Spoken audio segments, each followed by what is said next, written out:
এই রেস্টুরেন্টটি রমজান মাসে অসম্পূর্ণ পিৎজা বিক্রি করতে শুরু করেছিল, আর এটা ছিল একদমই ব্রিলিয়েন্ট একটি মার্কেটিং স্ট্র্যাটেজি। চলুন দেখে আসি কিভাবে।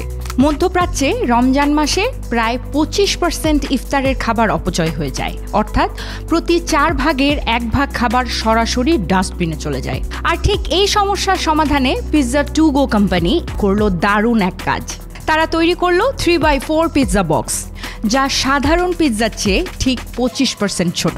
তারা এই পিৎজাগুলো বিক্রি করতে শুরু করলো, কিন্তু এখানেই শেষ নয়। পিৎজার 25% দামের অর্থ দান করলো চ্যারিটিতে, যাতে পবিত্র মাসে যারা সত্যি প্রয়োজনের মধ্যে আছে তাদের খাওয়ানো যায়।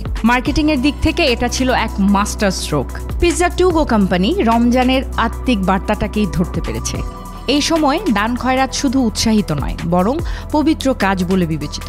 পিৎজা টু গো কোম্পানি এক সাধারণ পিৎজা অর্ডারকেও ইবাদতের অংশে রূপান্তরিত করেছে।